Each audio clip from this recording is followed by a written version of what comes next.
sabéis, son 21 años ya, 21 años que llevamos celebrando las conferencias, estas que damos, que la verdad es que es un lujo, es un patrimonio inmaterial importantísimo el que tiene nuestro pueblo, gracias a personas como él, como Carlos Samillán, como Paquero, que está allí, y tantos que Molina, que han escrito libros, que han dado conferencias, siempre de investigación y de historia.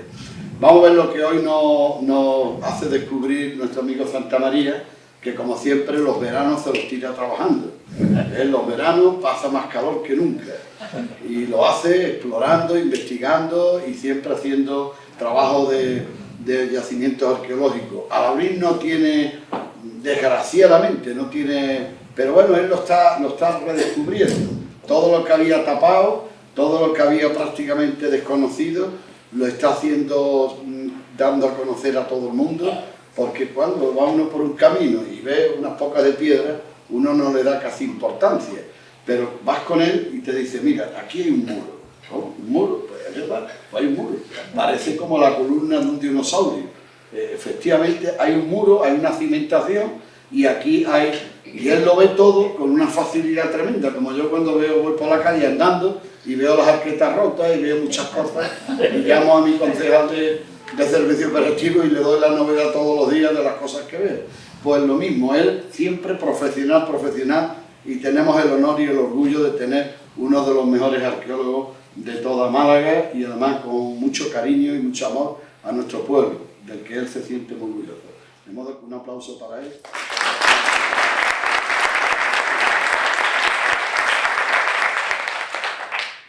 Bueno, ¿la luz está bien al final así? Vale. Bueno, buenas tardes. Como ha comentado Joaquín, la conferencia la íbamos a dar, bueno, la charla la íbamos a dar José Suárez Padilla y yo, José Antonio Santamaría, pero resulta que a Pepe, como coloquialmente lo conocemos todos, Pepe Suárez, pues ayer falleció la madre de Pepe y entonces esta misma mañana la ha enterrado, entonces no tenía cuerpo para estar con nosotros, no estaba. Entonces, bueno, pues yo voy, como ha dicho Joaquín, voy a suplir un poco su parte, la parte de Pepe, que es una parte, bueno, pues un poco más general sobre la protohistoria de la bahía de Málaga. Pepe Suárez, bueno, pues la máxima autoridad hoy en día sobre fenicios, sobre la protohistoria en la provincia de Málaga, y es un referente también incluso en la protohistoria, pues bueno, pues prácticamente andaluz o casi me atrevería a decir nacional. Por desgracia no lo tenemos aquí, pero se ha comprometido conmigo a que en otro momento volverá y nos presentará todos los resultados de la excavación del Cerro del Villar, porque además José Suárez, bueno, Pepe Suárez, pues yo es que siempre lo llamo Pepe. Tengo la costumbre de llamarlo por Pepe y entonces para mí siempre es Pepe. Pues Pepe Suárez es el director del Plan General de Investigación del Cerro del Villar, que comenzó hace unos años. Bueno, ¿qué ocurre en el Valle del Guadalhorce? ¿Qué ocurre en la bahía de Málaga antes de los fenicios? Bueno, pues hay que decir que antes de que los fenicios llegaran de Oriente, había poblamiento, un poblamiento indígena, es decir, no llegan los fenicios, se asientan en la bahía, se asientan en sus colonias y ocupan un vacío poblacional, sino que existía ya previamente una población indígena que, bueno, pues... y además, de hecho, ahora veréis, cuando hablemos de los distintos yacimientos, veréis cómo podemos separar lo que son los yacimientos indígenas de los yacimientos de las colonias, de esas colonias de los fenicios. Bueno, aquí tenemos algunas referencias, algunas imágenes de esos poblados, esos yacimientos indígenas previos al asentamiento de los fenicios, previo a la llegada de los fenicios en torno al siglo IX a.C. a la bahía de Málaga y a todo lo que es, bueno, pues el Cerro del Villar, la bahía, bueno, todo lo que es la desembocadura del cerro del río Guadalhorce. Para que nos situemos, aquí tenemos el mapa del Mediterráneo. En vuestra parte izquierda, que es mi derecha, tenemos la zona de Tiro, la zona de Fenicia, y desde esa parte del Mediterráneo, fijaros, hasta donde llegarían comerciando a través de todo el Mediterráneo, llegan hacia la zona donde nos encontramos nosotros. hacia lo que es la península ibérica. Esta gente, pues bueno, esta navegación pues aproximadamente podría durar, era un viaje que se hacía anualmente, es decir, un año de ida y un año de vuelta, ¿vale? Y bueno, ¿qué es lo que venían buscando por aquí? Bueno, pues venían sobre todo buscando materias primas que a su vez se llevaban hacia Fenicia, hacia Oriente, y allí comerciaban con los distintos productos y, bueno, conforme iban haciendo escalas en los distintos lugares donde tenían asentadas colonias, pues iban a su vez comerciando con otros productos distintos de la zona. Bueno, pues efectivamente, como os comentaba, pues en el siglo IX la colonia Tiro, una de las ciudades más importantes de la zona fenicia o del Oriente, pues empieza a asentar colonias en distintos puntos del Mediterráneo. Y bueno, pues lo que es el Cerro del Villar, lo que es Málaga capital, lo que es la zona de Trayamar, Toscanos, en el río Vélez, etcétera, la zona de Huelva, etcétera, etcétera, está jalonada, toda la costa está jalonada con una serie de colonias, asentamientos de esa época, de estos pueblos, cuyo principal función pues, era simplemente comerciar con los indígenas de la zona, ¿no? Los distintos productos que cada zona tenía y que le aportaba, y como decía, simplemente estos eran los que se dedicaban al transporte de mercancías y a vender las mercancías de un sitio y otro.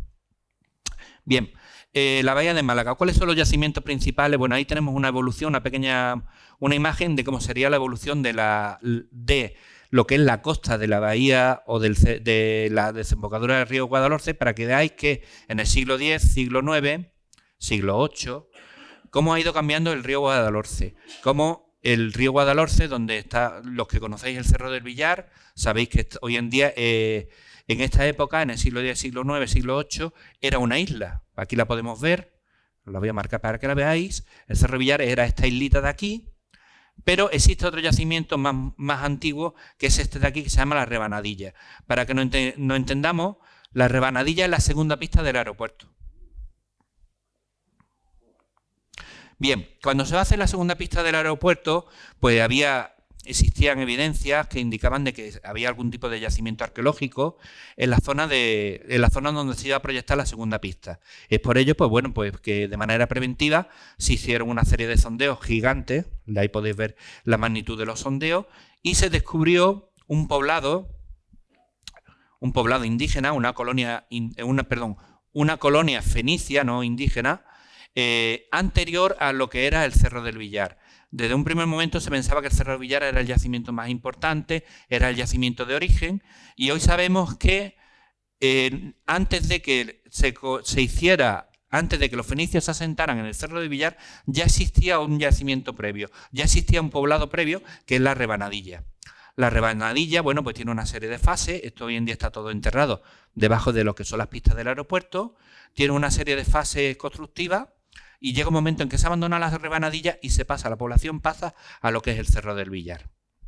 Tanto Rebanadilla como Cerro del Villar, los dos yacimientos en su origen son islas, ¿vale? Que más adelante, pues con la venida de material, con la arrollada de material que arrastra el río Guadalhorce, termina colmatándose el estuario y terminan formando parte de lo que es la orilla derecha, bueno, o la orilla izquierda de lo que es el río.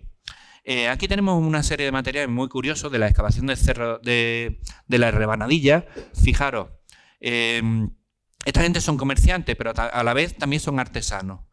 Ellos cogen la materia prima y la transforman. Entonces, en la imagen, que está separada en dos partes, aquí vemos una serie de fragmentos de hueso. Los análisis que se le han hecho a estas piezas han detectado que son marfil de elefante. Entonces, esta gente manufacturaba la materia prima, la procesaba y hacía artesanía.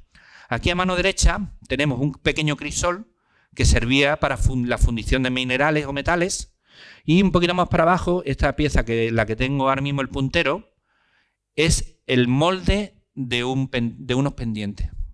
Esta gente, pues bueno, buscaba minerales, compraba minerales, intercambiaba minerales con la población indígena y procesaba esos materiales, esos minerales, y hacía joyería.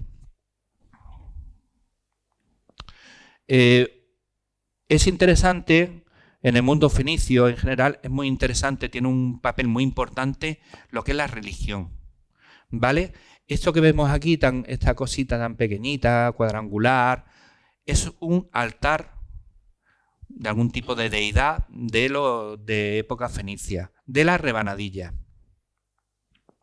Fijaros, la rebanadilla, la particularidad que tiene es que la mayoría de los edificios, la mayoría de las construcciones están hechas con adobe, o sea, tierra ligeramente mojada con un poquito de paja y que se compacta y se hacen los muros con tierra seca. El gran problema que tiene la tierra seca es que es muy débil, es muy frágil, entonces se destruye con mucha facilidad y es muy difícil de excavar y de restaurar. En esta primera fase de la rebanadilla estaríamos hablando del siglo IX, siglo X, y avalando un poco la teoría, lo que os he comentado de que eran comerciantes, de que se movían por todo el Mediterráneo, pues tenemos estas piezas que tenemos aquí, que veis aquí. Por ejemplo, estas piezas de aquí, que estáis marcando con el puntero, son cerámicas que se les ha hecho un análisis y proceden de Cerdeña. Estas piezas que tenemos aquí a la izquierda. Esta pieza que tenemos aquí, por ejemplo, procede de Grecia. Esta es la ánfora típico de transporte de su época y bueno, hay distintos materiales.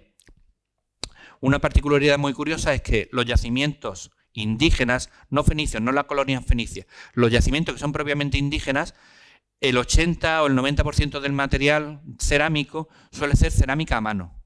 Cuando llegan los fenicios, una de las mejoras técnicas que aportan a la cultura o a la zona donde se asientan es la utilización de los tornos en la cerámica. Y entonces, pues cuando el influjo fenicio empieza a entrar en esos yacimientos indígenas, comienzan a aparecer la cerámica a torno. Aquí a mano derecha, mi mano derecha, que es vuestra mano izquierda, pues vemos dos fragmentos de cerámica también, de cerámica a torno de tradición indígena. Bien, Cerro de Villar, la Rebanadilla, no son yacimientos aislados, ¿vale? Hay que tener en cuenta que para que el Cerro de Villar y la Rebanadilla existan, tiene que haber una población local, una población indígena, con la que poder comerciar pues para satisfacer las necesidades de grano, necesidades alimenticias, minerales, etcétera, etcétera. Entonces, en este mapa de aquí podéis ver, en rojo están marcados lo que serían los yacimientos propiamente indígenas o los yacimientos propiamente, las colonias propiamente fenicias de la bahía de Málaga, sin contar con la zona de Vélez Málaga, y en azul, con los puntitos azules, estarían marcados lo que serían los yacimientos propiamente indígenas de la época.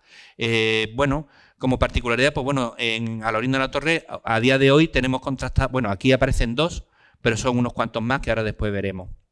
Bien, uno de esos yacimientos indígenas que comercian con los fenicios y que después del Cerro de Villar y que después comerciarán con los fenicios, que se asientan en lo que hoy en día es el Museo Picasso, que era donde se asienta la colonia fenicia que se traslada a Málaga, sería el asentamiento de San Pablo. San Pablo se encuentra en la zona de la Trinidad, se ha excavado y se ha descubierto, otro tanto lo mismo, lo que decía, un poblado indígena que son los que comercian, los que abastecen de materias primas a esos yacimientos fenicios.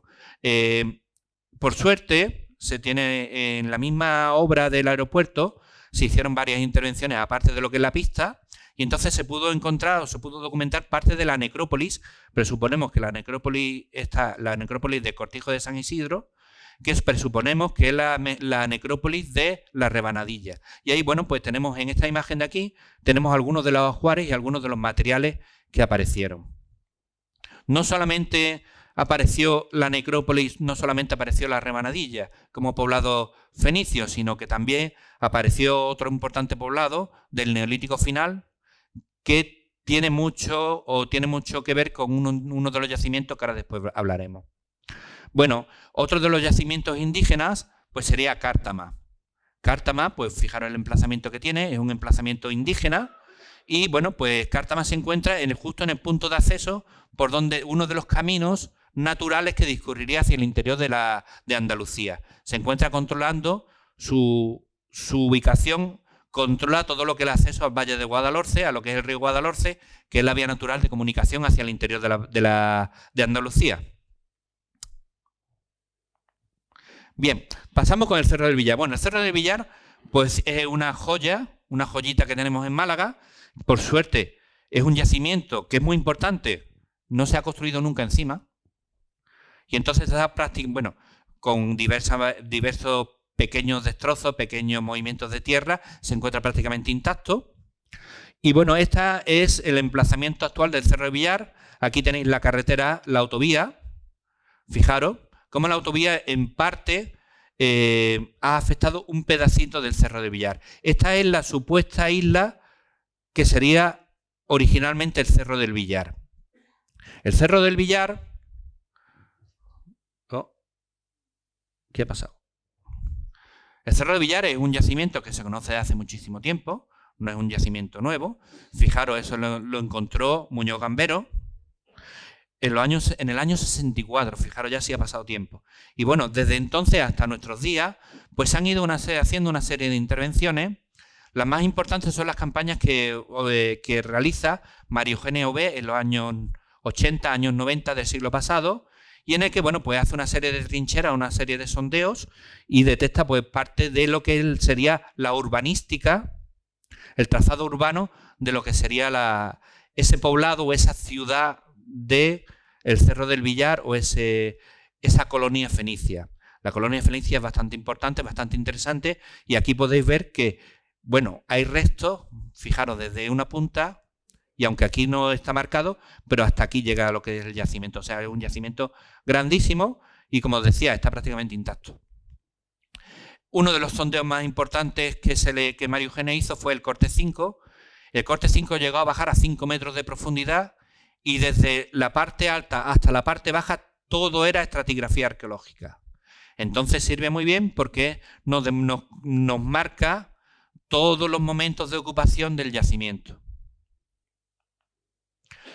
El Cerro de Villar ha tenido, a lo largo de las excavaciones que se han hecho, una serie de hallazgos arqueológicos súper interesantes o súper espectaculares, como por ejemplo esta pieza. Esta es una ánfora griega, es la mejor conservada de toda la península ibérica. Aquí vemos cómo salió. Bueno, obviamente la pieza está restaurada, aquí tenemos la base y parte del cuerpo, y es el ejemplo mejor conservado de una ánfora griega que tenemos en la península ibérica. Bueno, aquí tenemos distintos. Fijaros, aquí sería una recreación de cómo sería la isla, cómo estaría ocupada en sus orígenes. Y bueno, aquí tenemos distintos sondeos que se han ido realizando. Fijaros la urbanística, una urbanística interesante, importante. Aquí esto se interpreta como calle. Esto que marco yo con el puntero rojo, esto sería una calle y esto serían una serie de viviendas que la particularidad que tienen pequeñas oficinas, pequeñas habitaciones que seguramente fueron tiendas. Hay que tener en cuenta una cosa, lo que nosotros hoy en día nos encontramos en las excavaciones normalmente no son los muros de las casas, sino que son las cimentaciones de las casas, ¿vale?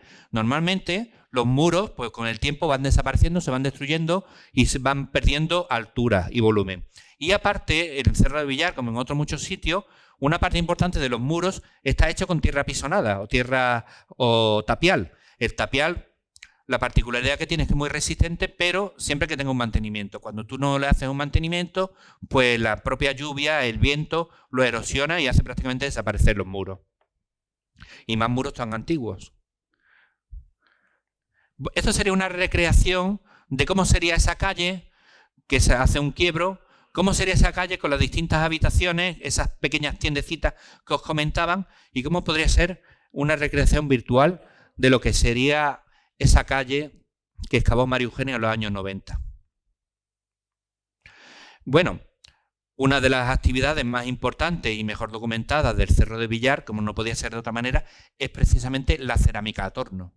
En el Cerro de Villar se produce muchísima cerámica que sirve como envase para los distintos productos que se comercializan en todo el Mediterráneo, productos que salen de Málaga, de la bahía de Málaga, y se comercializan en todo el Mediterráneo. Entonces, pues una parte importante de su actividad comercial son precisamente los hornos, que aquí tenemos varios ejemplos de restos de los hornos de época de siglo VIII, siglo VI, siglo VIII, siglo VII, siglo VI antes de Cristo. Si hoy en día os vais y os dais un paseíto por lo que es la mota del río Guadalhorce, veréis, esto es lo que se ve desde la mota del río Guadalhorce, desde el camino del río Guadalhorce, y este es propiamente el yacimiento, que el yacimiento se encuentra hoy en día vallado y no se puede acceder a él nada más que, bueno, cuando se hace una intervención arqueológica.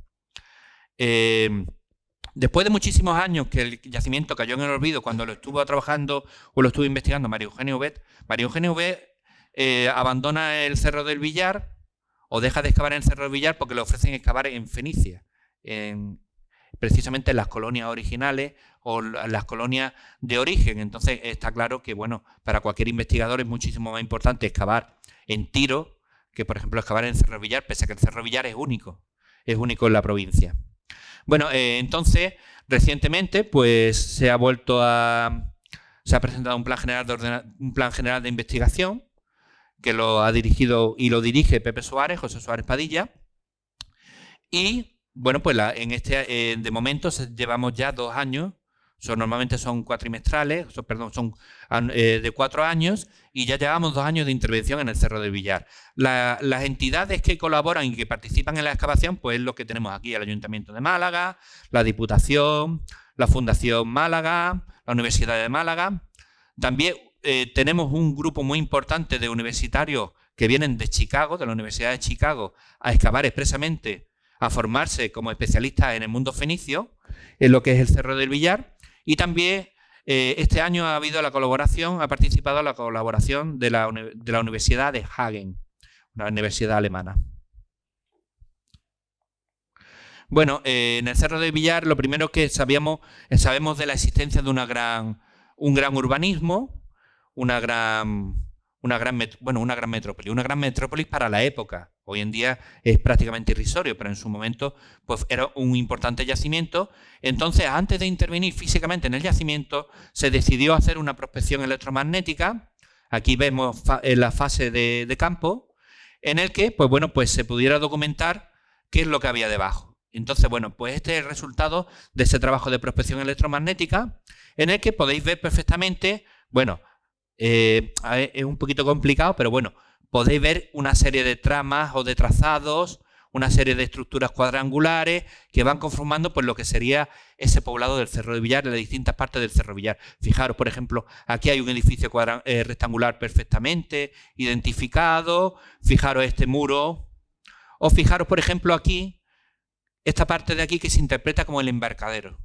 Porque los barcos fenicios llegaban directamente, entraban por la desembocadura y llegaban directamente a lo que era la zona del poblado, del Cerro del Villar. Aquí tenemos algunas imágenes. Estas son de la campaña de septiembre del 2022. Fijaros, son sondeos grandes. Hay que decir que, bueno, gracias a que colabora o el proyecto lo lleva la Universidad de Málaga, pues se cuenta con muchísimos voluntarios. De hecho, este año, en la campaña de septiembre de 2023, han llegado a participar más de 100 voluntarios. Claro, eso repercute directamente en el volumen de excavación, en la cantidad de espacios que se puede abrir y que se puede investigar.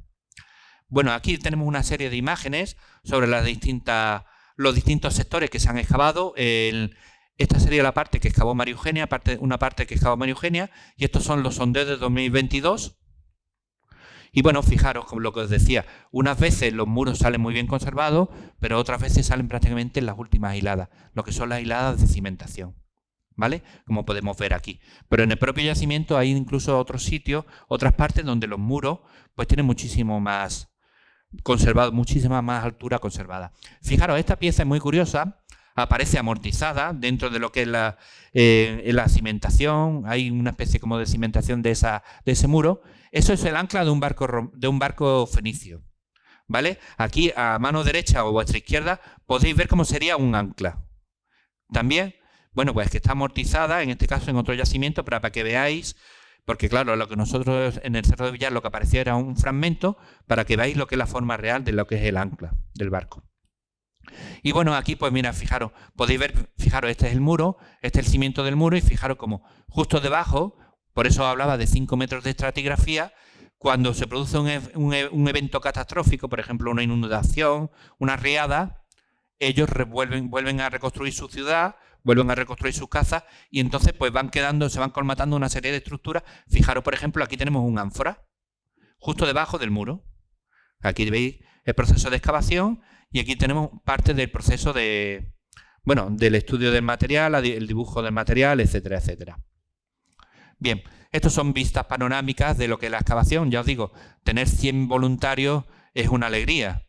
Es un problema muy grande, pero al mismo tiempo es una alegría porque te permite abrir grandes superficies, cosa que normalmente no podemos hacer. Normalmente se suele hacer un corte de un 4x4, un 4x5, no cortes tan grandísimos como estos que se han podido hacer. Y que nos permiten ver pues las habitaciones, cómo cierran, cómo se compartimentan las distintas viviendas, incluso las calles, etcétera, etcétera. Aquí tenemos, fijaros, en esta imagen hemos resaltado, Pepe resaltó esta pequeña acumulación, que es muy curiosa. Es un banquete de almeja y de coquina. Alguien en el siglo VIII a.C. se cocinó una olla de almeja o de coquina, se sentó aquí y se las comió. Y entonces pues han quedado, fijaros, como han quedado todas las almejas, todas las coquinas, hechos un montoncito. Y por nosotros hemos tenido la suerte, bueno, en este caso de documentarlo. Fijaros, aquí hay una cosa muy curiosa, y es la utilización de las conchas marinas, de lo que es la concha fina de toda la vida, la Glicimeris insúbrica y la Cantocaria tuberculata, que son los moluscos bivalvos, que nosotros conocemos normalmente como concha fina, y ellos lo utilizan, hacen alfombras de conchas, porque ellos piensan o creen que la concha tiene un poder apotropaico, religioso, místico, tipo amuleto, y entonces en las entradas de las casas, en los vanos de las casas, en la entrada de las casas, en los porches de las casas, suelen hacer auténticas alfombras de conchas. Aquí en este caso, bueno, pues se ha conservado, fijaros, no se ha conservado una gran cantidad, pero fijaros como hay una pequeña alfombra de conchas. Y tiene pues es un tipo amuleto contra el mal de ojo o cualquier tipo de mal, y se suele poner delante de las casas pues como protección. Fijaros los muros, estos son distintos sondeos, distintos cortes, pero claro, yo no me atrevo aquí a explicaros pormenorizadamente esta excavación porque claro, es de Pepe, no es una excavación mía. Yo he participado en varias veces, pero no me atrevo a explicaros muy a fondo. Fijaros, lo mismo que os decía, que unas veces los muros son simplemente la última hilada de la cimentación, otras veces nos encontramos que en el mismo yacimiento tenemos una potencia importante de metro y medio de muros conservados. Va en función un poco de la parte del yacimiento, si están más cerca de la zona de arrollada del río o menos cerca de la zona de arrollada del río, se ha ido conservando, y también obviamente un muro de piedra, como vemos aquí, se conserva mucho mejor que un muro de tapial. Bueno, estos son simplemente panorámicas para que veáis, pues, como gracias a esos grandes sondeos que se han abierto, podemos ver la dinámica de la distinta compartimentación de las viviendas, incluso de las calles. Esto es una pieza, normalmente, bueno, cuando vamos al museo siempre veis muchísimas piezas enteras, maravillosas, muy bien conservadas. La realidad es que el 99% del material arqueológico que sale en las excavaciones arqueológicas sale fragmentario. Es decir, es muy difícil que nos encontremos con material realmente bien conservado, como tenemos esta pieza que vemos aquí, este pequeño ungüentario que se conserva entero. Lo habitual es que el material suele aparecer muy destrozado, muy roto, y en fases posteriores a la excavación, cuando una pieza es excesivamente importante, o los arqueólogos o los museólogos pensamos que es importante para contar una historia en el museo, pues cuando se reconstruyen y se restituyen las partes que le faltan a las piezas. Pero ya os digo, lo habitual no es encontrar piezas enteras en los yacimientos. Bueno, y con esto, después de haber dado un rápido repaso, que Pepe me tendrá que disculpar en su día cuando, si ve la grabación o le comentáis algo, me tendrá que disculpar que haya sido tan somero y tan rápido, porque tampoco soy yo el especialista en esa excavación y soy el director. Vamos a pasar a la Lorín de la Torre. Bien, como os decía, claro, para hablar de la protohistoria en Lorín de la Torre, tenemos que hablar de lo que hay antes de la protohistoria en Lorín de la Torre. ¿Qué es lo que hay antes de la protohistoria en Lorín de la Torre? Bueno, pues estos son los yacimientos, algunos de los yacimientos, no todos los yacimientos que tenemos en Lorín de la Torre, prehistóricos y los protohistóricos, de los que os voy a contar un poquito la historia. Pero sí os tengo que decir lo que veis en el cartel. Los materiales arqueológicos de Lorín de la Torre son materiales arqueológicos de superficie, no son materiales de excavaciones arqueológicas. Entonces, hay que tenerlo o tomar todo lo que yo diga con la cautela necesaria porque no corresponde con excavaciones. O sea, cuando yo hablo de un yacimiento y digo que es del siglo VIII, es porque hemos encontrado materiales del siglo VIII. Pero si algún día hacemos una excavación en el yacimiento, pues nos podremos encontrar que ese siglo VIII tuviera continuidad en el siglo VI, en el siglo V, en el siglo IV, etcétera, etcétera. En los distintos estratos de cada yacimiento. Aún así, bueno, pues fijaros, como decía Lorín de la Torre, la bahía de Málaga tiene historia, está poblada, y bueno, pues esta es una de las excavaciones más recientes que hemos hecho nosotros en el término municipal, en el 2022, que tuvimos que intervenir en los Caracolillos. De hecho, el yacimiento lo llamamos así, paraje de los Caracolillos, los Caracolillos directamente, y se corresponde con un hoyo, una fosa ritual, una fosa, una escombrera neolítica, del neolítico final. Lo que es el yacimiento era esta fosa de aquí, esta pequeñita fosa. Esta gente, los neolíticos, después ya de la aparición de la agricultura, de la aparición de la ganadería, las comunidades neolíticas son casi sedentarias. La mayoría de ellas son casi sedentarias. Es decir, un grupo de personas, una unidad familiar o varias unidades familiares, se asientan en un territorio y utilizan todos los recursos disponibles de ese territorio durante un tiempo. Cuando ellos agotan los recursos disponibles en esa zona, se suelen trasladar a otra zona distinta. Claro, estas poblaciones se trasladan a pie. Entonces, cuando abandonan un yacimiento arqueológico, un poblado, se llevan lo mínimo, lo indispensable. ¿Qué es lo que hacen con el resto del material? Pues de una manera pensamos que quizá simbólica, hacen un hoyo o utilizan uno de los hoyos que tenían previamente utilizados como silos de granero o para guardar cualquier tipo de material. Lo que hacen es que cogen las piezas que no se van a llevar, las entierran, las rompen y las entierran directamente en esos hoyos. Llámese un acto simbólico, un acto místico, un acto religioso o un acto práctico. Es decir, si yo elimino toda evidencia de que he estado asentado en un sitio, otro grupo de población que pase por allí no ve que es un sitio adecuado y puede pasar desapercibido de que es un sitio adecuado porque tiene una serie de recursos alrededor que me sirven para mantenerme durante un tiempo en la zona. Podría ser una estrategia simplemente de supervivencia. La particularidad que tiene este yacimiento es que es una de las pocas fechas de carbono 14 que se han hecho y nos dio el resultado de la fecha fue de 3106 a.C. y la particularidad que es la fecha, una de las fechas más antiguas, es la fecha más antigua de la bahía de Málaga de yacimiento neolítico final al aire libre, porque es un yacimiento al aire libre, y es una de las pocas que realmente hay de neolítico final al aire libre prácticamente en Málaga. Habrá alguna más en la zona de la serranía, pero lo que es la bahía prácticamente es la única. Bueno, también es verdad que el otro gran yacimiento, os decía que en las obras del aeropuerto se documentó la Rebanadilla, que era la ciudad fenicia o la colonia fenicia, se documentó la necrópolis San Isidro y se documentó también el yacimiento de Zapata. En Zapata hay un yacimiento que es precisamente de esta época del Neolítico final y en ese yacimiento pues hay fechas muy similares a esta que tenemos aquí.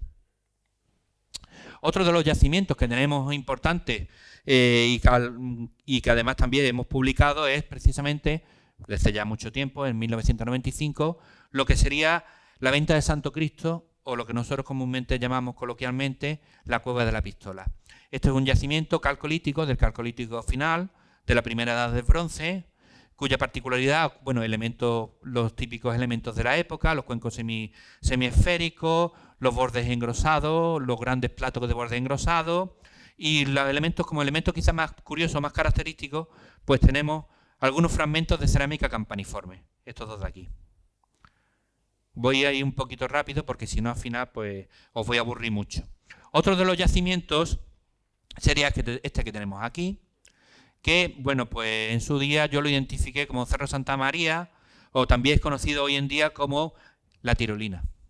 La Tirolina era un yacimiento de la Edad de Bronce, tenía materiales prehistóricos, tenía también materiales protohistóricos y también tenía materiales medievales. Por desgracia, pues bueno, pues esto ya hoy en día, este yacimiento ha desaparecido. Otro yacimiento importante también que era muy importante porque tenía una amplia secuencia arqueológica y que era precisamente esa secuencia arqueológica, llegaba hasta los primeros contactos con los fenicios, era precisamente la cantera del Zorro, que también en su día publicamos en la revista Meinaque. Y bueno, este yacimiento, aquí tenemos donde apareció el material, se pudo recoger algún material de superficie cuando se hizo un movimiento de tierra, y este yacimiento arrancaba desde el Calcolítico y llegaba hasta la protohistoria. Aquí tenemos algunos de los elementos más curiosos, como son los fitolitos o dientes de hoz, una placa de arquero calcolítica, algunas manos de molino, elementos polimentados. Y fijaros, aquí hemos marcado esta pieza, porque esta es una pieza muy importante y tiene mucho que ver, desde mi punto de vista, con por qué hay tanto interés o por qué los fenicios tienen tanto interés en nuestra zona. Esto es un martillo de minero, ¿vale? Si os fijáis, tiene una pequeña hendidura, tiene dos pequeñas hendiduras, y esta pieza se utiliza para dar porrazos en una mina, sobre un afloramiento minero, para romper la piedra e ir desgajando fragmentos. Bueno, aquí tenemos la secuencia, algunos elementos de la secuencia cronológica del yacimiento de la cantera del Zorro, y pasamos, pues bueno, a lo que sería el yacimiento más importante, o el yacimiento que nos trae hoy aquí. Ese sería el poblado de Taralpe. El poblado de Taralpe, por su ubicación, que se encuentra en Alorindo de la Torre, por su ubicación, es muy importante para explicar ese asentamiento de esos yacimientos, esas colonias fenicias, en la zona donde están. Bueno, el yacimiento ya le hicimos una primera intervención en el 2010, que José Manuel participó también, colaboró con la excavación, y los resultados de esa primera intervención la publicamos, se hizo una conferencia en el 2010, luego posteriormente en el 2013 con José Suárez Padilla, con Pepe Suárez, hicimos una puesta en común de todo lo que era la prehistoria de la Bahía de Málaga, en el que hablamos pues de los mismos yacimientos que hemos hablado hoy, pero hoy hemos podido hablar con un poco más a fondo, porque han avanzado un poco más las intervenciones, y fruto de esa excavación que hicimos en el 2010, pues en el 2013, en el homenaje que se le hizo a María del Mar Escalante, pues que era 10 años de arqueología fenicia de la provincia de Málaga, pues hicimos un artículo donde publicamos los resultados de esa pequeña intervención que hicimos en el 2010. Taralpe. Cuando nosotros encontramos Taralpe, nosotros descubrimos simplemente una mancha grisácea en un terraplén de la carretera, y entonces pues solicitamos una intervención arqueológica a la Junta de Andalucía y a la Delegación Territorial de Obras Públicas de la Junta de Andalucía, porque estaba justo en el terraplén de la carretera. Entonces los resultados de Taralpe, pues en un principio, os voy a ser sincero, yo siempre lo he dicho, yo pensaba que era una tumba, una incineración de un yacimiento cercano, una incineración, una pequeña incineración, una pequeña urna de incineración, y finalmente pues, cuando empezamos a excavar, hicimos los distintos sondeos, nos encontramos con esto que veis aquí. Este es el perfil de la excavación de 2010, en el que vemos una gran fosa excavada sobre la superficie, o sea, bajo suelo, y en esa fosa encontramos una serie de estratos arqueológicos. Entramos en un mundo que es muy difícil de explicar. ¿Es una deposición ritual? ¿Es una subestructura negativa? ¿Es un fondo de cabaña? Los arqueólogos de hoy en día, los prehistoriadores y los protohistoriadores de hoy en día no tienen muy claro cómo definir este tipo de estructura. Esto se repite hasta la saciedad en los yacimientos protohistóricos indígenas. Estas fosas, normalmente ovaladas, de gran tamaño, y que suelen estar amortizadas por material arqueológico, por mucho material arqueológico.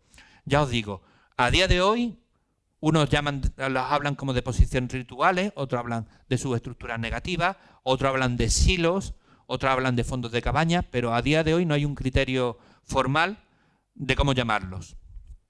Esta sería, en el 2010 hicimos 3 sondeos, aquí tenéis los 3 sondeos, y aproximadamente está la recreación de lo que aproximadamente era la fosa, esa fosa que documentamos del siglo VIII a.C. Documentamos que es de siglo VIII a.C. por el material arqueológico. Aquí tenemos el material fenicio a mi mano izquierda, o sea que vuestra mano derecha, y aquí tenemos el material indígena. Este sería el material indígena. El material indígena, como he dicho, se caracteriza por estar realizado a mano, y el material fenicio se caracteriza por estar realizado a torno. Es claramente diferenciable uno de otro. Para que nos hagamos una idea, el 80% o el 80-85% de la cerámica que se ha recuperado en el yacimiento es cerámica a mano. El resto, entre un 15 y un 20, es cerámica a torno. Y toda la cerámica a torno, pues bueno, es prácticamente fechable en torno al siglo VIII a.C. Bueno, una cosa muy característica de este yacimiento y de algunos otros yacimientos son las fusayolas. A día de hoy han salido alrededor de unas 60 fusayolas en el yacimiento. Y es una cosa pues poco habitual encontrar este tipo de elementos en los yacimientos. Lo habitual es encontrar 1 o 2 o 3. ¿Qué son las fusayolas? Pues las fusayolas pueden ser pesas de telar o pueden ser pesas de redes de pesca. En este caso, parece ser que no son pesas de redes de pesca porque están muy mal cocidas. Entonces, cuando tú la mojas o intentas limpiarla o intentas quitarle la tierra, se te deshacen en las manos. Entonces, no es lógico que este tipo de piezas fueran utilizadas para tirarlas al agua. ¿Vale? Aquí tenemos los tipos de fusayolas que han salido en el yacimiento y también tenemos otra pieza. La foto no es muy buena, pero es... sí, también, efectivamente. Realmente parece ser que se debieron de corresponder con pesas de telar. En algún momento, pues, en el yacimiento debió de haber un telar, casi nos atreveremos a decir casi una industria de tejido, porque estamos hablando de 60 fusayolas, o sea, una auténtica barbaridad. Y bueno, los que habéis excavado en el yacimiento conmigo, que habéis participado en la excavación, sabéis lo difícil que son recuperarlas porque prácticamente se nos deshacían. Conforme las íbamos localizando en la excavación, se nos deshacían en las manos. Es un material muy, muy poco cocido o con una mala cocción. En la excavación de 2010 pues nos aparecieron elementos metálicos dentro de esa fosa.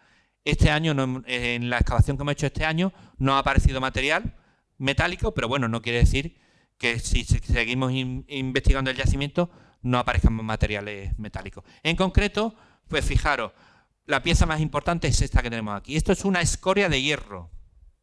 Cuando nos aparece una escoria de hierro, nos está indicando de que esta gente, estos indígenas, porque nosotros identificamos esta población como indígena, no como fenicia, esta gente procesa el mineral de hierro. ¿Cuál es el mineral de hierro que procesa? El del Llano de la Plata, que lo tenemos relativamente cerca. ¿Está haciendo muy pesado? Vale. Bueno, fijaros, estas son las dos principales colonias fenicias de la bahía de Málaga, la Rebanadilla y el Cerro de Villar, y estos serían los yacimientos que por cronología casarían, los principales yacimientos que por cronología casarían, lo que es Alhaurín de la Torre, que casarían con el Cerro del Villar. Fijaros la distancia. La cantera del Zorro, el yacimiento de la cantera del Zorro, estaría a unos 7.800 metros lineales de la Rebanadilla, y Taralpe, que es más importante, creemos que es más importante que la cantera del Zorro, estaría a escasos 11 kilómetros lineales. O sea, prácticamente son distancias que se pueden recorrer sin ningún problema. Bueno, fruto de las excavaciones que a lo largo del tiempo llevamos haciendo, gracias al mecenazgo del Ayuntamiento de Alhaurín de la Torre, poco a poco nuestros yacimientos comienzan a conocerse. Poco a poco la historia de Alhaurín de la Torre comienza a trascender de lo estrictamente local. Entonces, fijaros, este, por ejemplo, es un catedrático, López Castro, y bueno, pues ha hecho un artículo sobre precisamente esos fondos de cabaña, depósitos rituales que no sabemos muy bien cómo identificar o cómo definirlo, y entre los muchos yacimientos que aparece, pues mira, ahí aparece nuestro yacimiento de Taralpe, aparece identificado nuestro yacimiento de Taralpe, como aparecen identificados otros muchos yacimientos como San Pablo, del que hemos hablado, la Rebanadilla, el Cerro de la Era, que está en Mijas, en fin, hay otra serie de yacimientos. O, fijaros, Pepe Suárez, que hoy no nos ha podido estar con nosotros, pues cuando habla del mundo fenicio y habla del mundo indígena y de su interrelación en el siglo IX, siglo VIII, pues ya comienzan en los monográficos que empiezan a hacerse a nivel andaluz, comienza a aparecer ya nuestro yacimiento, el yacimiento de Taralpe, como un yacimiento de referencia. Porque fijaros, estamos muchísimo, es que realmente es el yacimiento que está más cerca, el yacimiento indígena que está más cerca de lo que sería el Cerro del Villar. Bien, después de mucho tiempo hemos decidido recuperar o reiniciar otra vez los trabajos arqueológicos en el yacimiento de Taralpe. Os recuerdo que la primera excavación la hicimos en el 2010. Entonces este año, en el 2023, pues decidimos que había llegado el momento de volver a intervenir en el yacimiento por sacar más información del yacimiento y solventar una serie de dudas que nos quedaban pendientes. Entonces, bueno, la universidad ha colaborado en el proyecto y, como no podía ser de otra manera, el ayuntamiento, a través de la Concejalía de Patrimonio de Manuel López y el servicio operativo, ha colaborado, pues bueno, en todo lo que son las fases de excavación del yacimiento. Y bueno, este es el equipo técnico que ha participado en la excavación. Como directores, pues José Antonio, yo, Pepe Suárez, José Luis Caro, profesor de la universidad, y Mari Carmen Lozano, que es la arqueozoóloga, que se va a encargar de estudiar de la fauna de la excavación, que era una asignatura pendiente que en el 2010 no pudimos hacer, y ahora pues en breve comenzaremos los estudios de fauna. Y luego una serie de voluntarios que vinieron a través de la universidad, que son pues María José, Javi, José Miguel, Ramón, José María, Laura, Joaquín y Marta. Algunos de ellos están aquí, os agradezco vuestra presencia. Y bueno, ¿qué nos planteábamos en un primer momento? Bueno, a día de hoy seguimos sin saber la extensión total del poblado, porque nosotros siempre hemos pensado que el Taralpe no era una estructura aislada, sino que se correspondía con algún tipo de poblado, y entonces la primera fase nuestra consistió en una prospección. Entonces esta es la parte que solicitamos la prospección a la Junta de Andalucía, con todos los permisos pertinentes, pero no pudimos hacer toda la prospección. Solamente pudimos hacer una parte de la prospección. Ha quedado para una futura campaña que queremos hacer el año que viene, terminar la prospección de la zona. Bueno, aquí tenéis la parte de la prospección que se hizo. Ahí identificamos los materiales arqueológicos en superficie, por si nos podía aportar alguna pista, alguna idea de si había alguna concentración que pudiera corresponderse con algún tipo de estructura que estuviera enterrada, que no hubiera pasado desapercibido. Entonces, bueno, ahí veis la fase de campo, en el que, bueno, pues con un GNS diferencial y con apoyo de una estación total fuimos referenciando todos los restos arqueológicos que nos encontramos durante la fase de prospección. Una segunda fase muy importante era, como no puede ser otra, el desbroce. Y aquí vemos a los servicios operativos desbrozándonos parte de la zona donde íbamos a intervenir, porque, bueno, para poder entrar y poder acceder y para poder ubicar las terreras, etcétera. Bien, los resultados de la prospección, como os he dicho, han sido parciales. No hemos podido hacer toda la prospección de la zona porque la otra parte estaba demasiado alta la hierba y no la hemos podido realizar. Pero estos son los resultados principalmente de la prospección. Nosotros intervenimos en el 2010 aquí. Esta es la valla del perimetral de la urbanización, esta es la carretera que circula en dirección a la Orilla Grande, y esta es la zona verde de la urbanización Taralpe. Bueno, pues dentro de la zona verde de la urbanización Taralpe, pues, si os fijáis, pudimos ver unas acumulaciones de material, unas bolsadas de material. Entonces eso nos inducía a pensar que en esas bolsas de material debía de haber algún tipo de estructura enterrada. Fijaros, aunque no pudimos hacer la prospección de la parte de la izquierda, sí os puedo decir que llegamos a encontrar, entre otras cosas por la vegetación y tal, llegamos a encontrar un ánfora, el borde de un ánfora T10, que estas son ánforas del siglo VIII, que son las ánforas características de finales del siglo VIII, que aparecen en nuestro yacimiento y que se corresponden con las producciones cerámicas del Cerro del Villar. Entonces, fijaros, esta pieza que tenemos aquí, esta pieza de aquí, pues nos apareció aquí. Y la excavación la hicimos aquí. Esto es simplemente para que veáis el tamaño real que puede tener el yacimiento y de todo lo que nos queda por excavar dentro del yacimiento. Obviamente no es el Cerro del Villar, no tiene la grandiosidad del Cerro del Villar, pero estamos hablando de un yacimiento relativamente grande. Esta es la fase en la que, bueno, planteamos sobre el terreno ya lo que son los cortes, y estos son los dos cortes inicialmente previstos. Si os fijáis, estos son los tres cortes antiguos, y aquí hicimos otro corte contiguo al lado para intentar localizar más estructuras que hubiera soterradas, porque en superficie no se veía ningún tipo de estructura. Aquí, bueno, pues vais viendo ya distintas fotografías aéreas. Aquí podéis ver lo que es la carretera para que veáis dónde estamos. Y vemos los distintos cortes como han ido avanzando. Por desgracia, Bueno, aquí tenéis el equipo, que estos son unos auténticos valientes, porque, bueno, de una manera voluntaria han estado todo el mes de agosto a la solana, de rodillas, 7 horas diarias de rodillas. Ahí veis las rodilleras, que algunos las tenían puestas. El trabajo arqueológico se hace, como podéis ver en esta foto, de rodillas, literalmente, en el suelo, 7 horas, todos los días, haga frío, haga calor, en este caso con un calor terrible, porque era el mes de agosto.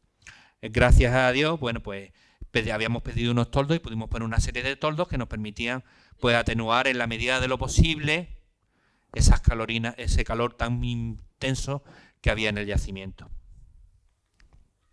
Aquí, fijaros cómo es el trabajo en el yacimiento, con mucha meticulosidad, con mucho cuidado, porque, bien, como os había dicho, la cerámica, la mayoría del material cerámico es cerámica a mano. La cerámica a mano no está muy bien cocida, está mal cocida. Quiere decir que es extremadamente frágil. Y la arcilla de lo que son los estratos se compacta y es incluso más dura que la cerámica. Se daba la situación de que encontrábamos fragmentos de cerámica y se rompía, cuando intentábamos sacarlo, se rompía la cerámica porque la tierra en la que está la cerámica era más dura incluso que lo que es la propia cerámica. Entonces, bueno, pues un trabajo tedioso.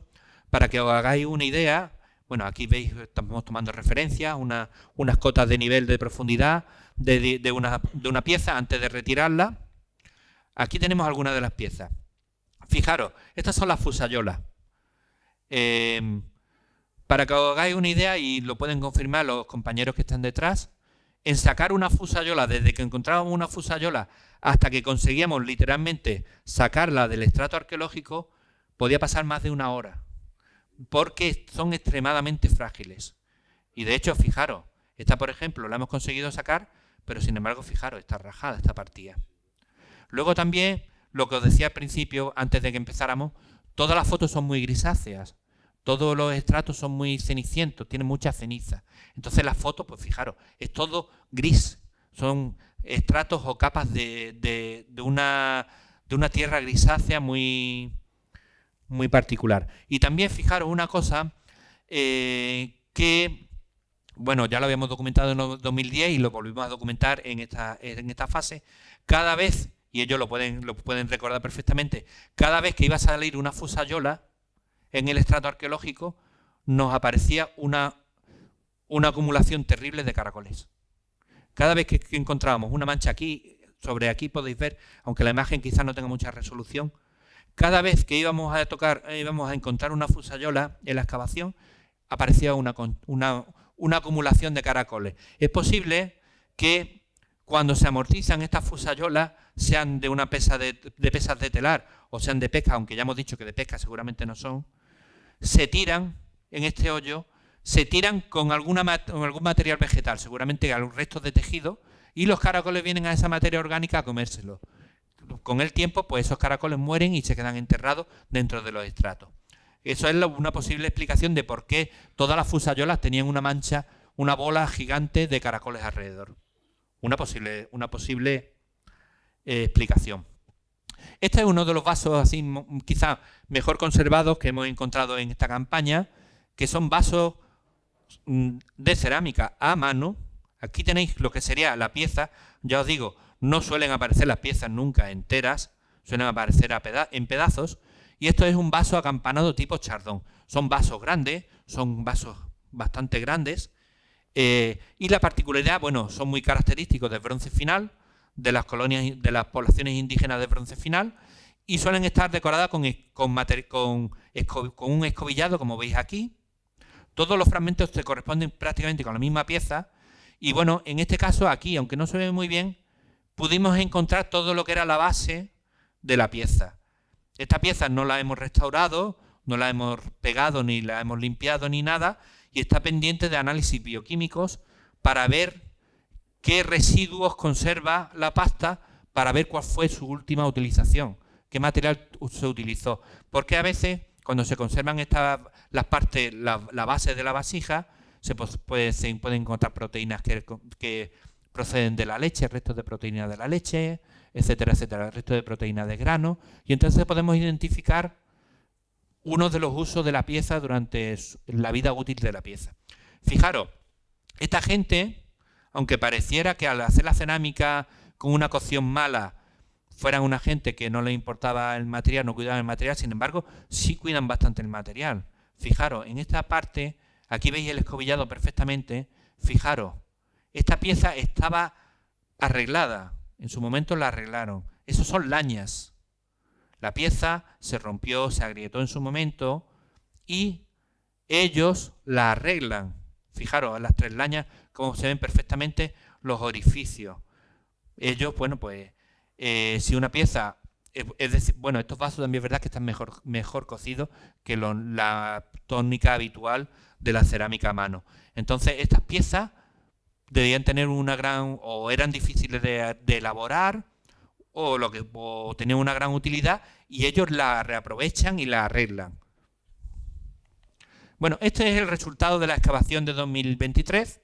Aquí, bueno, pues aquí podéis ver los distintos fragmentos que han ido saliendo en los distintos estratos que pudimos excavar.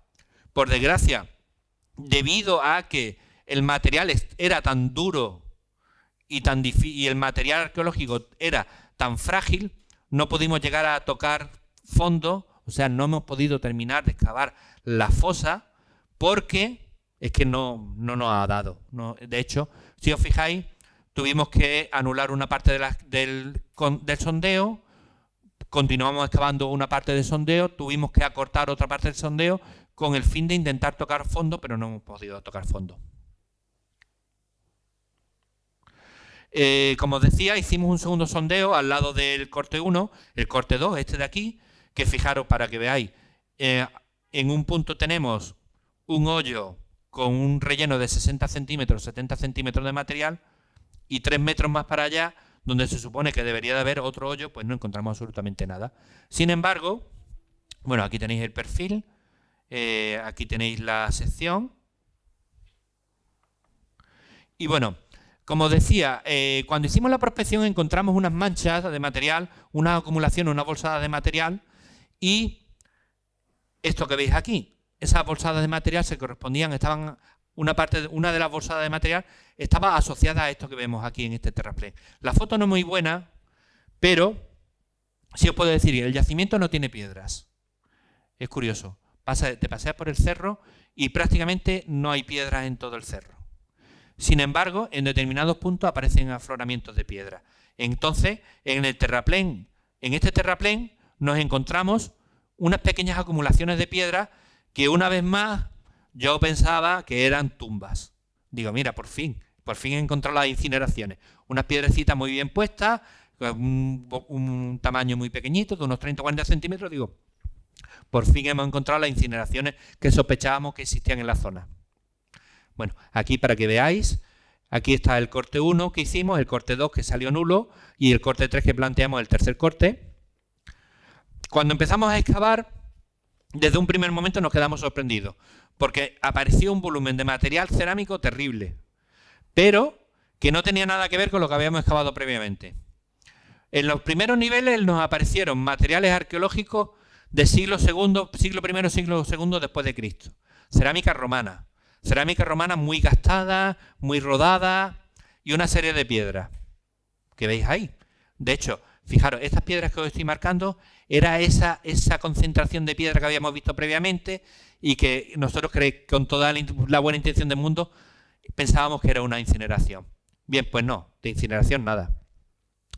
Lo que os decía, nos comenzó desde un primer momento, bueno, al principio salieron algunas cerámicas modernas del siglo XX, siglo XIX, y después directamente una sucesión de tongadas o bolsadas de material romano del siglo II, del siglo I, y empezaron a salir piedras. Curioso, un cerro que no tiene piedra ninguna, empezaron a salir piedras. Fijaros, aquí os he marcado algunas de las piedras que salieron. En la imagen de abajo, fijaros, tenemos las mismas piedras y fijaros lo que comienza a aparecer. Un muro recto de más de 3 metros. Nos quedamos alucinados porque, bueno, no pensábamos encontrar este tipo de estructuras en el yacimiento. Por desgracia, como siempre suele pasar, fijaros, este es el filo, el perfil del corte. cuando planteamos el sondeo, pues lo hicimos en un punto en concreto y si lo hubiéramos corrido 50 centímetros hubiéramos tocado la estructura. Y no que, por desgracia, lo que hemos encontrado, lo que hemos excavado es la parte de fuera de la estructura. No hemos podido, lo que creemos que es la parte de fuera de una estructura cuadrangular. No hemos podido acceder al interior, ni hemos podido acceder a la estratigrafía interior de esa estructura. Bueno, aquí simplemente para que veáis cómo ha ido evolucionando los muros, cómo ha ido evolucionando la excavación, las piedras, y en esta imagen, aunque no se intuye, bueno, y para los ojos que no están habituados, como los arqueólogos, pues no ven nada, pero para los que están un poquito más habituados, comienza a aparecer algo sospechoso. Aquí comienza a aparecer una estructura. Aquí tenemos la estructura rectangular y aquí comienza a aparecer otra estructura. Pero fijaros, las piedras de una no tienen nada que ver con las piedras de otra, tanto en tamaño como en disposición. Fijaros, aquí veis esa estructura que os digo que comienza a aparecer, que se ve que es completamente distinto a ese muro completamente recto que habíamos visto y con esas piedras prácticamente bien careadas y muy bien puestas. Aquí vemos cómo va ido evolucionando a lo largo de los días de excavación, cómo hemos ido reperfilando esas estructuras. Y esta sería la imagen final de la excavación. Para si no había quedado muy claro, pues fijaros, estos son los límites del corte. Y cómo hemos tenido la mala suerte de que la estructura no apareció justo en el límite del corte. Es más, si hubiéramos movido la estructura, bueno, el corte, pues 20 centímetros, 30, 40 centímetros o medio metro más, pues hubiéramos tocado de lleno la estructura y no que nos hemos quedado justo en la parte de fuera de la estructura. Lo que sospechamos que es la parte de fuera de la estructura, ojo. Bien, esta sería la planimetría de, bueno, los trabajos, la planimetría, la topografía y los dibujos planimétricos que tenemos que hacer de las excavaciones, en el que, bueno, marcamos las distintas unidades estratigráficas. Bueno, con distintos colores, a veces le ponemos color, otras veces no le ponemos color. Aquí, bueno, pues he quitado una serie de piedras para que vierais cómo más o menos se comienza a perfilar un muro ligeramente curvo, que es completamente distinto de este muro que tenemos aquí, que es completamente recto. Y esto de aquí, que podría ser quizás un pilar que apoyara algún tipo de chamizo de esta estructura, o simplemente un derrumbe, una parte del derrumbe de alguna de estas dos estructuras. Aquí hemos limpiado la imagen y hemos dejado única y exclusivamente lo que serían las estructuras para que veáis cómo vemos que es un muro. Fijaros, las piedras son piedras más o menos del mismo tamaño, un muro bastante recto. Y este, pues bueno, que es un muro en el que se aprecian piedras de otro tamaño, más irregular. Y la particularidad que os había dicho, en todo este llano, toda esta parte de aquí, el material que aparece, sobre todo es material cerámica a torno. En los distintos estratos que vamos bajando aparece cerámica a torno. Y en esta parte de aquí, única y exclusivamente aparece cerámica a mano.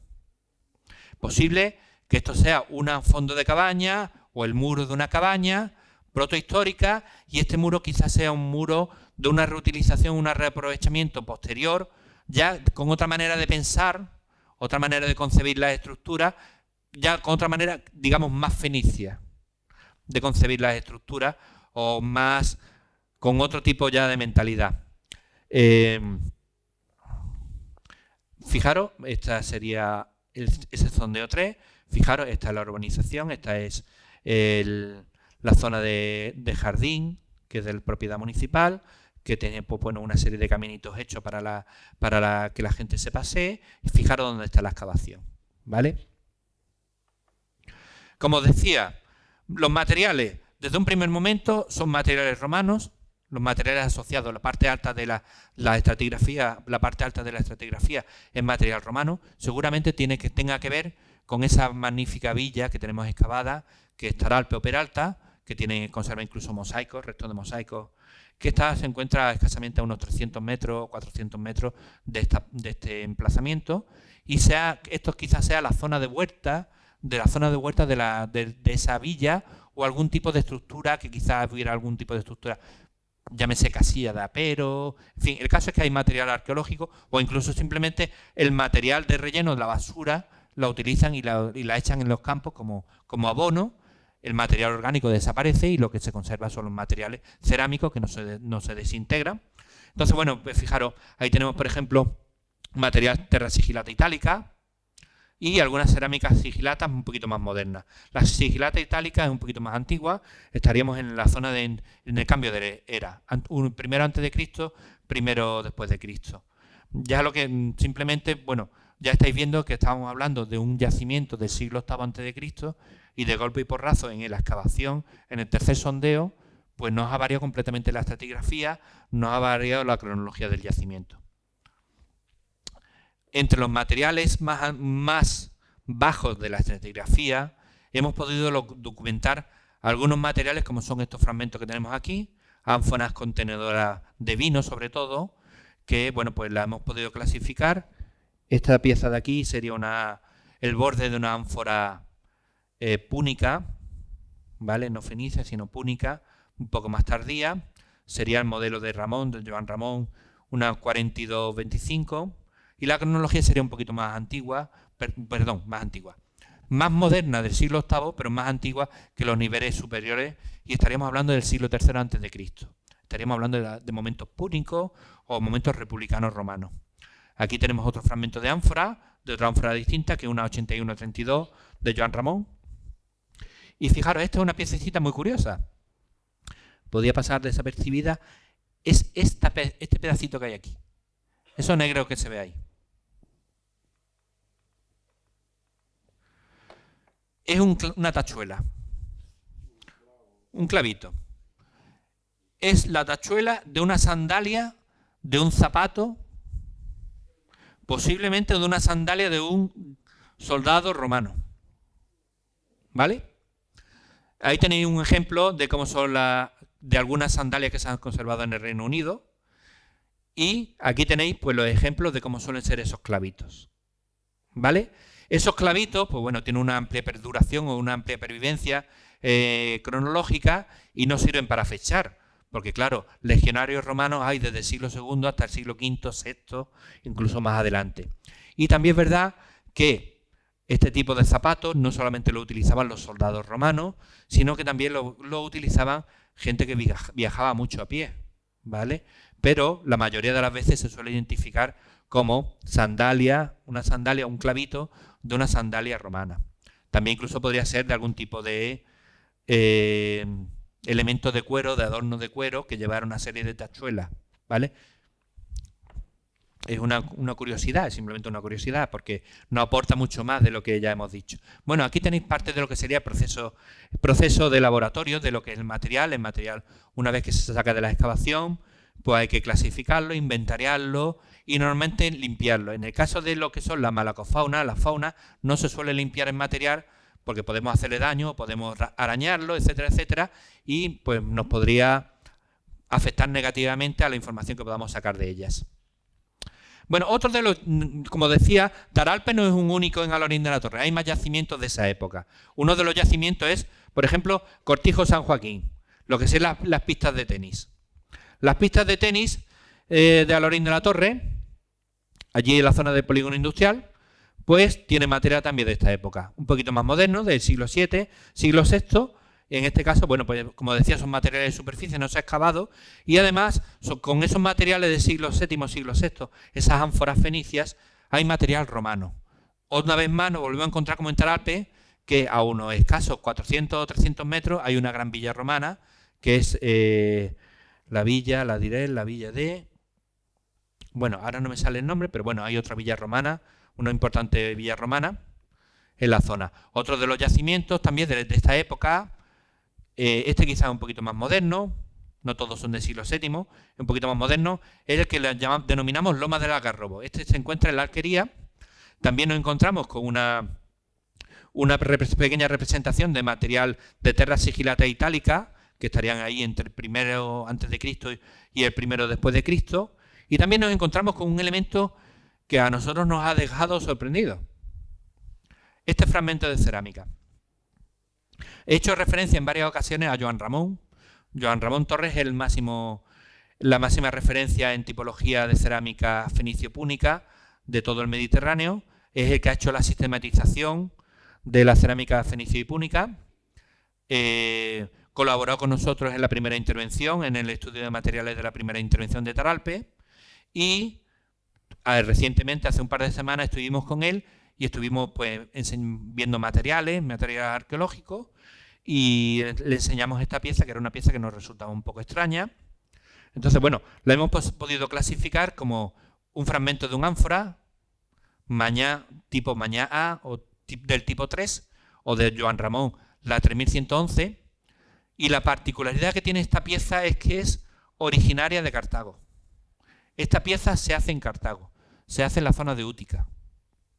Esta pieza, hasta que llega a la Alquería, recorre, suponemos que en barco, más de 1300 kilómetros.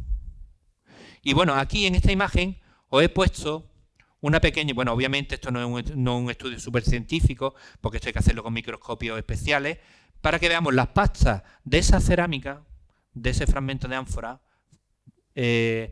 cartaginesa, y un fragmento de ánfora fenicia del Cerro de Villar. Esta es una foto de aumento de la pasta del Cerro de Villar, en el que, bueno, pues vemos la característica pasta con rocas metamórficas, con intrusiones de roca metamórfica, con cuarzos y con granates. Y aquí tenemos la pasta de la cerámica cartaginesa, es completamente distinta. Fijaros la de vueltas que daban los fenicios, tanto fenicios como los púnicos. Bueno, esta pieza tiene una cronología del siglo VIII aproximadamente, aunque también tiene pervivencias más posteriores, puede llegar incluso al siglo VI. Pero fijaros, esta pieza recorrió 1300 kilómetros. Pero es que hay piezas, las ánforas de Cerro Villar, se han documentado en Grecia. O sea, ánforas realizadas en el Cerro del Villar se han documentado en Grecia. Es que estaríamos hablando pues eso, de unos 3000 kilómetros, 3000 y pico kilómetros, 4000 kilómetros. O sea, fijaros que parecía que en la antigüedad la gente no se movía, parecía que no había comunicación. No, claro que había comunicación. Lo que pasa es que no se conservan las evidencias que tenemos hoy en día, pero existía un comercio marítimo bestial de todas las partes del Mediterráneo, y bueno, buen ejemplo de ello es esta pieza, como muchas otras. Fijaros, esta pieza en concreto, pues lo que he dicho, 1300 kilómetros se desplazó en su origen hasta que llegó a Alorín de la Torre, y en Alorín de la Torre pues la pobre se quedó en el cerro porque bueno, se rompió y quedó allí amortizada. Bueno, más materiales de este yacimiento en concreto. Pues fijaros, tenemos la misma, la ánfora púnica, la 4225, y tenemos pues ánforas republicanas, ánforas romanas como la Dressel 1, que bueno, pues la mayoría de estas ánforas se suelen utilizar sobre todo para líquidos, para el transporte de líquidos y sobre todo para vinos.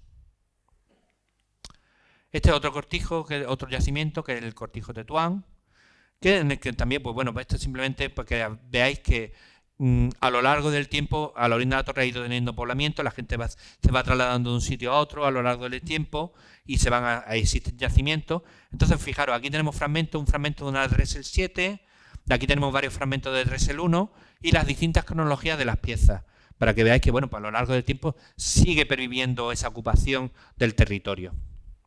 Otro yacimiento, pues el que nosotros llamamos Arroyo Pilones. Aquí otro tanto lo mismo, tenemos otras ánforas y fijaros, este tiene una fusayola o una pesita de telar, que es lo habitual. Lo habitual en un yacimiento es que te encuentras una fusayola, 2 fusayolas y no 60 fusayolas, ¿vale? Esa acumulación de fusayolas, pues ya os digo, nos está indicando que posiblemente hubiera una, entre comillas, industria textil en Taralpe. Bien, esto pues para que veáis, aquí tenemos el siglo VIII y aquí tenemos el siglo II antes de Cristo y la cronología más moderna. Y ahora la gran pregunta es, ¿qué es lo que hay en medio? Porque claro, aquí tenemos perfectamente documentado el siglo VIII, aquí tenemos documentado el siglo II, siglo III antes de Cristo. ¿Qué tenemos en medio? Pues lo que precisamente, si el tiempo nos acompaña y tenemos suerte y preparamos el proyecto con tiempo y antelación suficiente, podremos excavar el año que viene y podremos averiguar esa estructura que ya intuimos aquí, que aparece aquí, qué sorpresa nos depara. Bueno, aquí tenéis, fijaros que aquí tenemos el siglo III o siglo I antes de Cristo y aquí tenemos el siglo VIII. Y sin embargo, no sabemos qué tenemos ahí, en esa zona.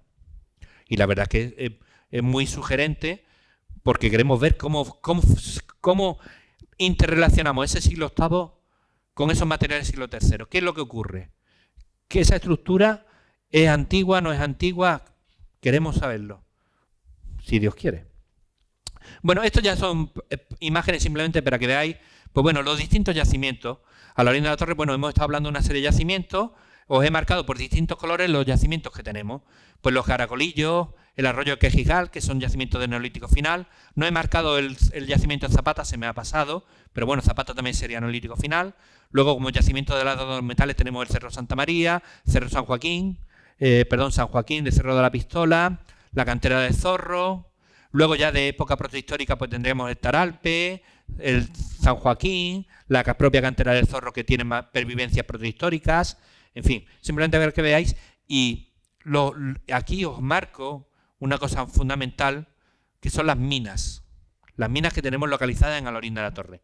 El Llano de la Plata, la zona del Almendral y en la zona de la Tirolina, que también hay restos mineros. Esta sería la visual de lo que se vería el indígena que vivía en la zona de Taralpe, lo que vería, como si os fijáis, esta es la bahía de Málaga. Fijaros las vistas que tiene el yacimiento y el dominio del territorio que tiene el yacimiento. ¿Qué venían a buscar los fenicios aquí, como habíamos dicho anteriormente? Pues nuestros minerales, sobre todo, ¿vale? Nuestras materias primas. Estas imágenes, curiosamente, tú tienes que recordarlas, José Manuel, esa foto, yo creo que la hiciste tú. Sí, efectivamente. Bueno, pues fijaros, ahí tenemos minerales de Alorín de la Torre que se encuentran en el Llano de la Plata. Malaquita, azurita, limonita, hierro. Taralpe, como habíamos dicho, presenta evidencias de escoria, presenta evidencias de fundición de mineral. Y las minas de hierro, porque el mineral de la escoria era hierro, están a menos de 5 kilómetros del yacimiento. Y Taralpe, a su vez, se encuentra a medio camino de Guadalhorce. ¿Vale? El tema de las minerías en la Sierra de Mija y la Sierra de Cártama no es nuevo, no es una cosa novedosa, no es que no lo hayamos inventado nosotros.